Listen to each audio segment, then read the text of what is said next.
Well, good evening, everyone. My name is Rob Woolsey. I'm a member of the Guild of Battlefield Guides and owner-operator of Woolsey's War Walk, a Canadian veteran-owned and operated battlefield tour group. I specialize in First and Second World War Canadian battlefields. And so tonight, this is actually a real first for me because technically, when we're talking about the First World War, Newfoundland is not part of Canada. But we're going to talk about Newfoundland on the Somme in 1916 for a couple of important reasons. This year is the 110th anniversary of the Battle of the Somme, and so it's a significant milestone anniversary, as well as being it's an anniversary year. There's some interesting parts of Newfoundland on the Somme that most Newfoundlanders and 90% of Canadians have never heard of.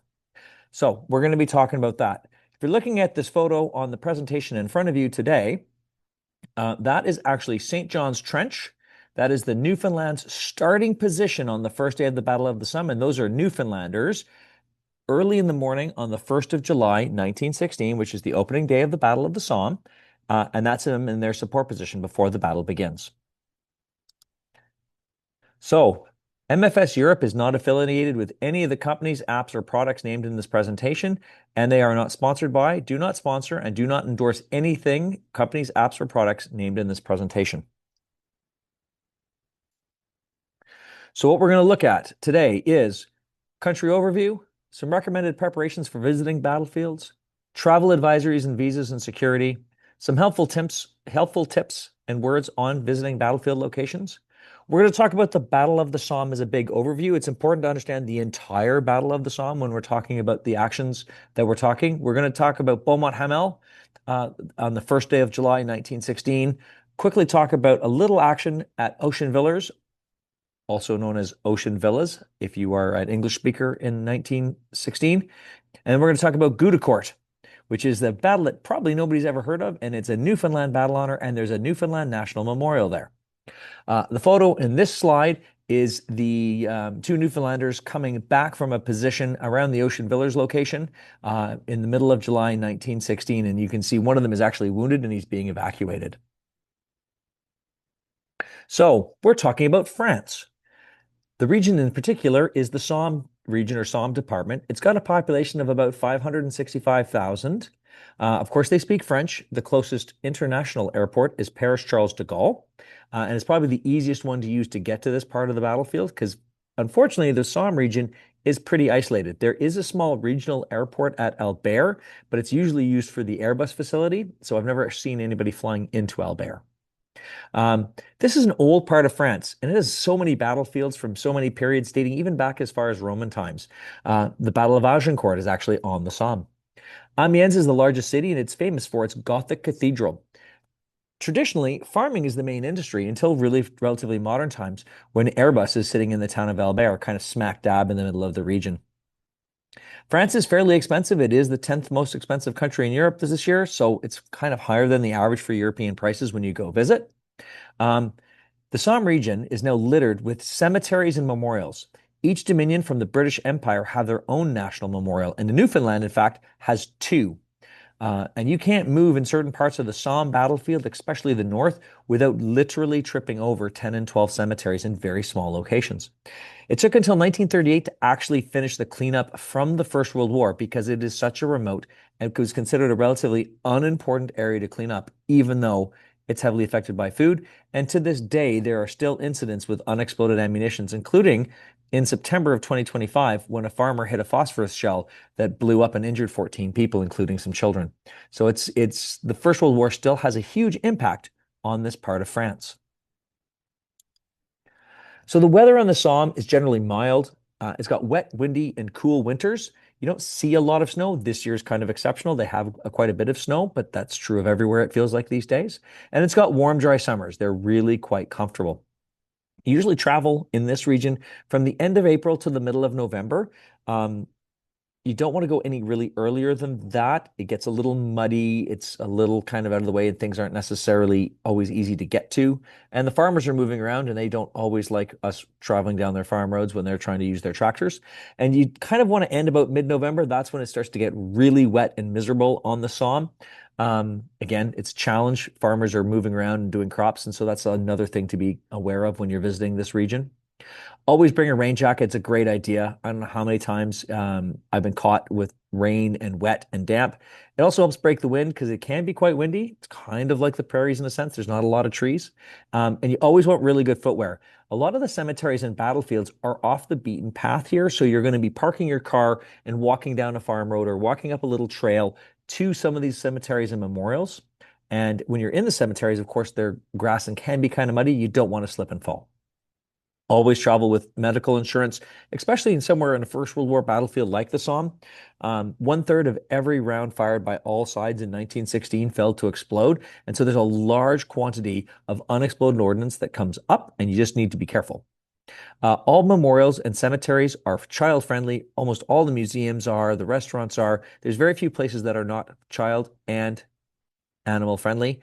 Unfortunately, there's no city passes because what we're talking about, there's a city at one end, Albert, and there's a city at the other end, Beaumont, and neither of them have city passes. Everywhere else are just small villages and towns.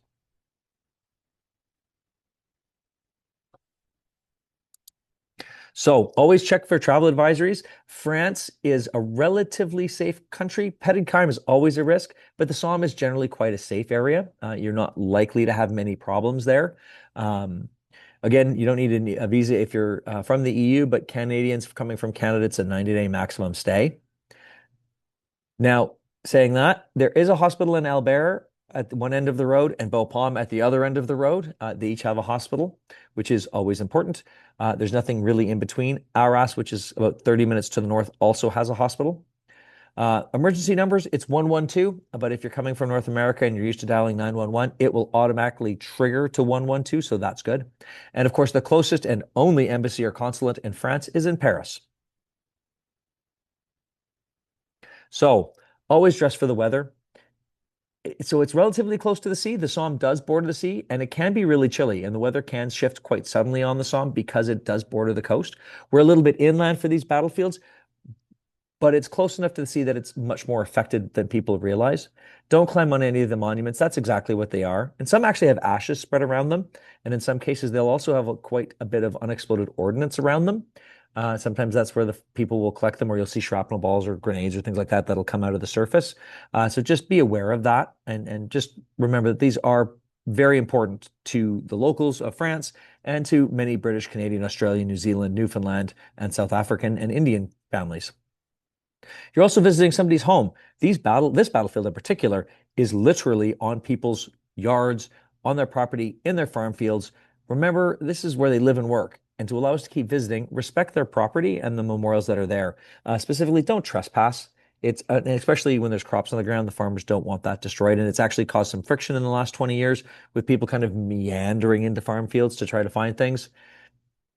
It's really important not to do that. They do get quite offended by that. There's one farm near where we're talking about that is a significant battlefield location from the First World War. It was a factory, it's now a farm, and people try to walk in there all the time to find things, and they get really quite angry about it.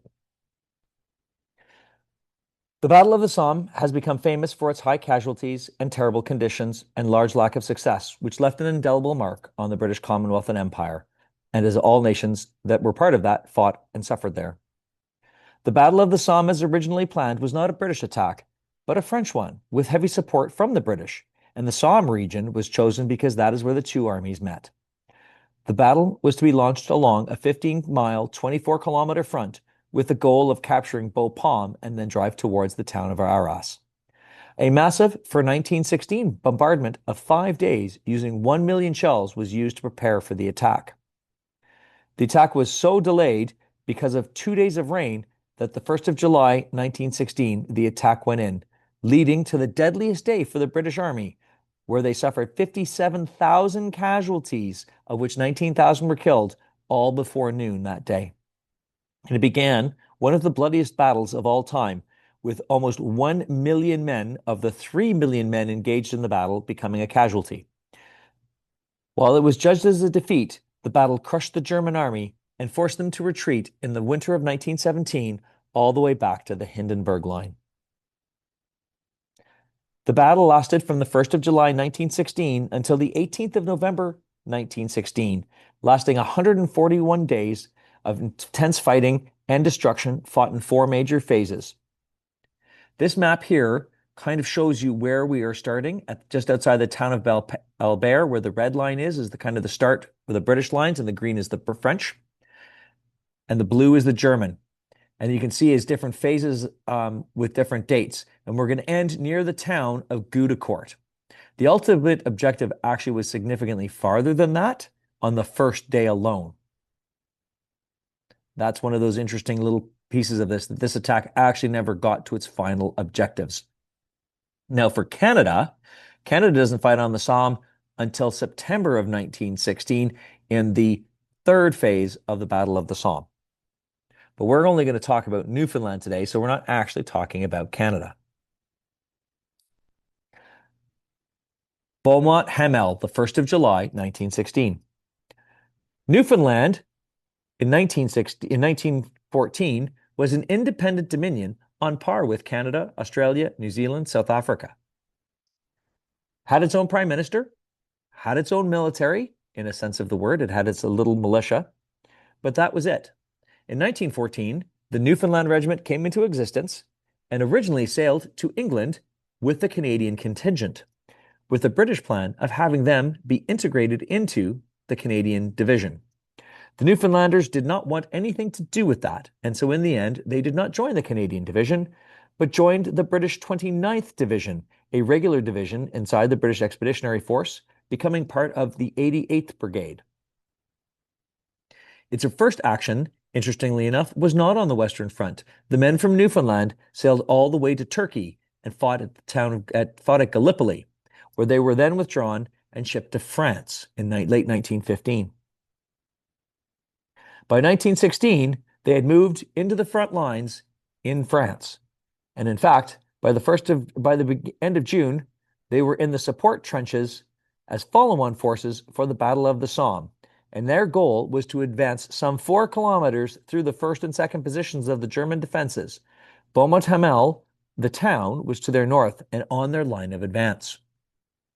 As you can see from the map, you'll see Beaumont-Hamel on the left, and you'll see some brigades. And if you look very closely, the Newfoundland Regiment is down below the word that says Hawthorne Ridge. And that's where the Newfoundland Regiment's going to go into the attack. And this is the battle trench map from the British official history of where the initial attacks were coming from and where the German defenses were in green. Being in support, they were in St. John's Trench, like the photo at the beginning of the presentation, which is along the D73 today, waiting for their advance to begin. Men from all over this tiny dominion were no strangers to battle. As I said, they had served in Gallipoli, but this was going to be something entirely different for them. First, at 7:20 a.m., their world was rocked by a massive explosion at Hawthorne Ridge Redoubt. Some 40,000 pounds of explosives destroyed the German line, and another 250,000 shells were being fired suddenly in support of the attack that day. The massive geyser of dirt and debris rose high into the air, giving confidence to the men. Little did they know that at the bottom of the ridge that they were sitting on was a well-protected German defensive position in a ravine, and the bombardment had not been successful. Firstly, because 1/3 of the shells fired that day were duds, but as well, the Germans were in the ravine and the shells couldn't hit them. You see Hawthorne Ridge Redoubt on the map, and it shows a big circle. That was a massive mine crater that they blew up underneath 10 minutes before the attack went in. At 7:30, the Newfoundlanders heard the whistles blowing, and the men from the 86th and 87th Brigades of the 29th Division climbed out of their trenches and forward positions and began to advance to the German front line, down at the bottom of the ridge. Some ran and some walked, but the attacking waves in the north met with complete catastrophe. The Germans were coming out of their very deep dugouts, some 30 meters underground, and quickly manned their defenses and opened fire, with brutal results. In the very southern part of the attack, south of the Albert-Bapaume Road, the British attackers, along with the French, broke through the German lines and were completely successful, routing the Germans and punching a huge hole. But all the attacks north of the Albert-Bapaume Road completely failed, and that's where a majority of the 19,000 killed and 57,000 casualties were suffered.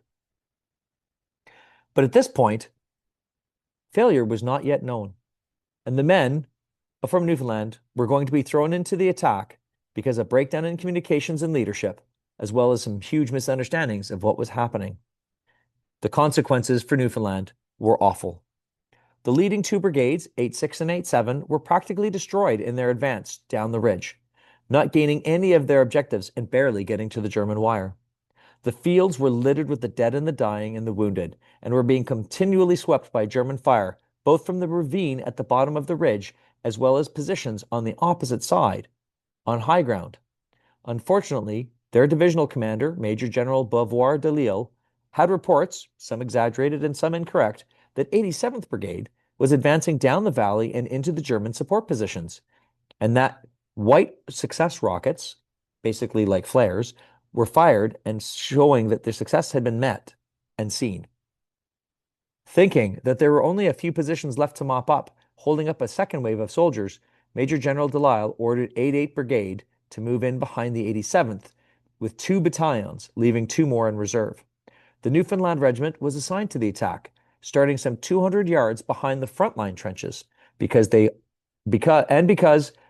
communication trenches were full of survivors, wounded, dead, and dying. They were forced and ordered by their commanding officer to get out of the trenches and advance over ground. They were on one side, and the 1st Essex Battalion were immediately on their right. There was no artillery support for their advance, but the Brigade Machine Gun Company fired in support, and at 9:05 a.m., the Newfoundlanders began to move forward. The fire was terrific, but the Newfoundlanders couldn't be seen and couldn't see the German defenders as they got out of their trenches and started moving over ground until they crested the ridge, silhouetted against the sky. As they crested the hill, their silhouette against the sky exposed them and let all Germans around open fire. And as they moved over the open ground, they were cut and pinned down very rapidly, some not even reaching the front line of the British positions. Sadly, as they continued to advance, more and more Newfoundlanders congregated together, ending up only moving a grand total of 270 yards to a place called the Danger Tree, a desolate single stump that somehow had survived. Some men, in fact, did make it to the Y Ravine, the name of the German position, but they were all killed. The attack had lasted less than 45 minutes, and by 10:05 a.m., General de Lille had received news that the attack had been a complete and utter disaster, and that the second wave that he had sent in, 88, had suffered such horrific losses, and that his 2 leading attack brigades had also failed. He ordered an end to all attacks. He brought his divisional artillery barrage, which had been firing into deeper German positions, thinking they'd been successful, and brought them back closer to Beaumont-Hamel, some 400 yards closer to the German front line, but he was uncertain of his surviving troops and didn't want to fire on them. The Newfoundlanders paid a terrible price that day, along with the rest of the British attacking divisions. Newfoundland suffered 710 casualties in that one attack, or 90% of the unit, the second worst casualties that day of the entire battle, with only one battalion, the 10th West Yorks at Frycourt to the south, suffering more, 733, or about 93% of the unit destroyed. In total, the 29th Division lost 5,240 men that day from all 3 brigades, out of a total of about 15,000 soldiers in the attack. The problem with the attack for the Newfoundlanders was that not only did the dead litter the fields and the trenches, but the wounded were completely exposed for most of the day, and the evacuation couldn't begin until nightfall, and even then, it was treacherous.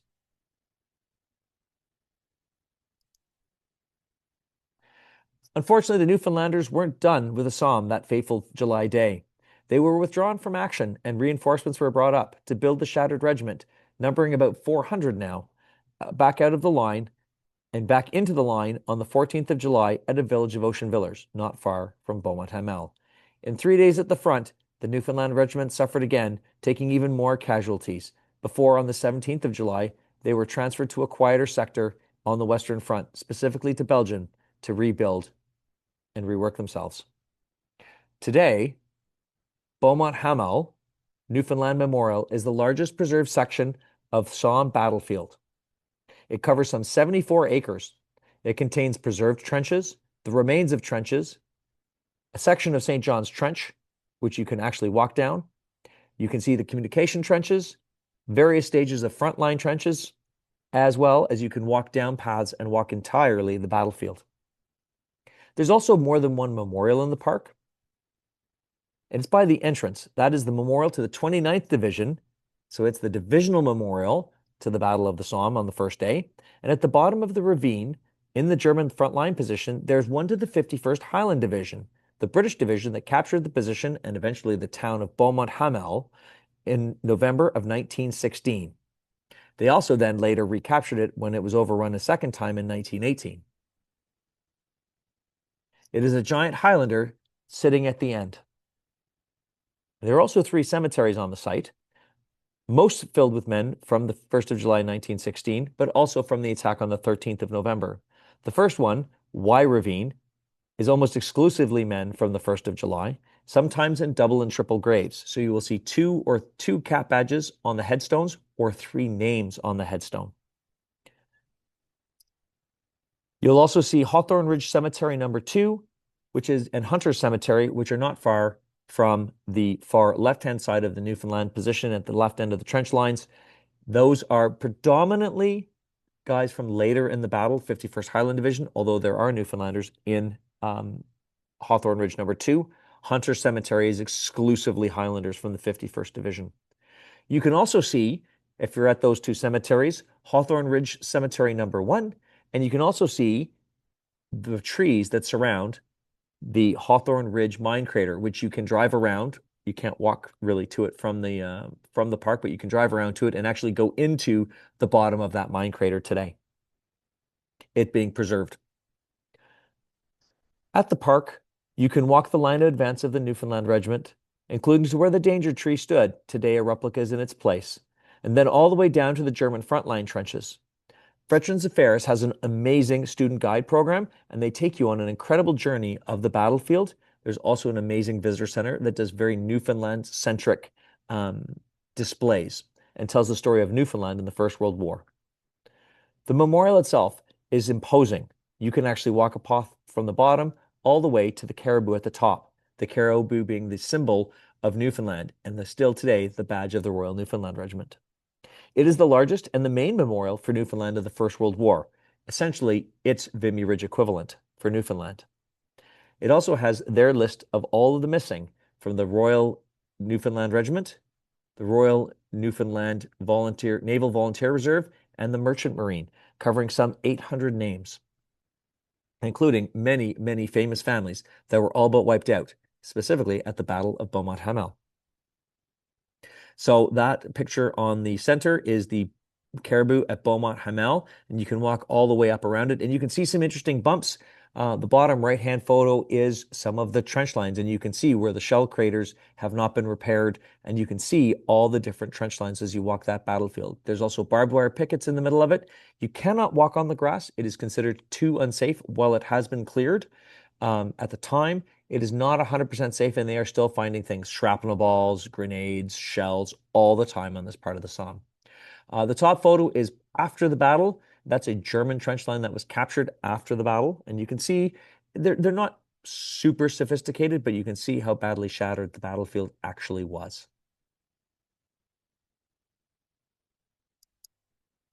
The Battle of Gueudecourt, the 12th of October, 1916.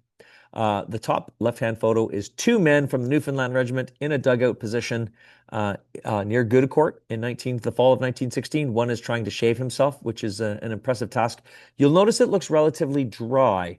There were big phases of the Battle of the Somme that were very dry, but just after that photo was taken towards the end of October and into the beginning of November, it started to rain. And that's where the Somme kind of got its bad reputation. It was a little bit in August and a really heavy in the fall in the last phases of the battle. Does it get very, very muddy? The right-hand photo is a trench map from the time period with all the marked trenches from a British war diary. So the town of Gueudecourt, of course, is in the center and the bottom. And we're going to be talking about Hilt Trench and Grease Trench, which are important. And you'll see how kind of well marked some of these guys are. The Newfoundlanders and the rest of the 88th Brigade moved back to the Somme on the 5th of October, 1916, after spending most of the rest of 1916 sitting in Flanders, resting, rebuilding, retraining, and holding off some local German counterattacks, including a massive gas attack in the Flanders and specifically Ypres salient. This time, They were going to come to a section of the battlefield south of the Albert-Bapaume Road, about 16 kilometers from where they had fought on the 1st of July. The Battle of the Somme was still raging, and so now the Newfoundlanders were back, this time to take part in an action called the Battle of Le Transloy. The objective for the Newfoundlanders was just north of the village of Gueudecourt. These guys were to attack a place called Hilt Trench, about 400 meters from their front line. The brigade was removed from the 29th Division temporarily and attached to the 12th Eastern Division, along with the Essex Regiment, and they were going to start their attack on the 12th. At 2:05 a.m. on the 12th of October, the attack began. The Newfoundland Regiment leapt from their trenches into a hail of fire from the German counter-barrages and defenders. They fought their way into Hilt Trench in tough hand-to-hand fighting, but they successfully took it and held on to it. To their immediate left was the 1st Essex Battalion, a regular British infantry battalion, who attacked part of Hilt Trench and then were told to press on to the next objective, Grease Trench, another 350 yards beyond. But heavy fire held up the Essex and then stopped their attack. They were forced to fall back to Hilt Trench and then eventually fell all the way back to the start line just outside of Gueudecourt, when it was realized that their unit on their left, units from the 35th Brigade, hadn't even gotten out of their start line positions. The Newfoundlanders, on the other hand, decided to hold on to their trench positions after winning it with such brutal fighting, desperately securing their flank, holding on to it in the face of serious German attacks. They were able to use their grenades and bomb their way, recapturing the lost section of Hilt Trench that had been given up by the Essex Regiment, essentially doubling their front line. They blasted the Germans out of every position and then clung on for dear life. They worked hard to secure, reversing the trench, bringing up ammunition. This helped them hang on to the trench all afternoon and well into the evening, and then well into the night. The Newfoundlanders fought hard, using Lewis guns, Mills grenades, and rifle fire to hold back the Germans. It was a tough 55 hours for the Newfoundlanders, and it cost them 239 casualties, of which 120 were killed. Today, there's a memorial to Newfoundland just outside the village of Gueudecourt, in fact, on the D574. It also happens to be the location of the furthest point reached by any British unit or Imperial unit during the Battle of the Somme, some 8 miles from the original start line on the 1st of July. At the very back end, part of the trench line is still preserved today, and you can see it in the photo on the right. In front of the caribou is one of the trench positions taken by the held on. Gueudecourt Newfoundland Memorial is very similar to that of the other memorials in that it has a mound with a caribou on top, in this one a simple rock cairn, facing the direction of attack by the Newfoundlanders. The memorial is about 1 kilometer from the town of Gueudecourt and is one of 5 in France and Flanders to Newfoundland. Newfoundland is unique of all the dominions, as it has 2 memorials on the Somme, which are not very common. You'll see many divisional memorials, but you'll only see 1 national memorial to each country. Canada has Courcelette, Highwood for South Africa, Devilwood for the New Zealanders. They all have their own, but Newfoundland has Gueudecourt and Beaumont-Hamel. But unlike every other dominion, Newfoundland suffered so terribly during the Battle of the Somme and eventually throughout the First World War, and it paid such a terrible price that it was the only dominion to revert back to colonial status. So it went from being a dominion on par with everybody else, and it was so broken by the expense of the war and the loss of casualties that it reverted back, which is really unfortunate for the small nation of about 20,000. The story of Newfoundland in the First World War is one of dogged determination, and their time on the Somme is a prime example. Between the 2 battles on the Somme and later in 1917 at places like Monchy-le-Preux, Massinières, they will be the only unit in the First World War to earn the title Royal as part of their regimental name in the entire First World War, and only 1 of 3 units ever to earn it in wartime. Newfoundland joined Canada in 1949, so all of their First and Second World War battlefields are actually national memorials. And while we have adopted them as Canada and adopt that, we have to remember that Canada wasn't at these actions. It was just Newfoundland, and it's an important part of their heritage and culture. Thank you very much, everyone.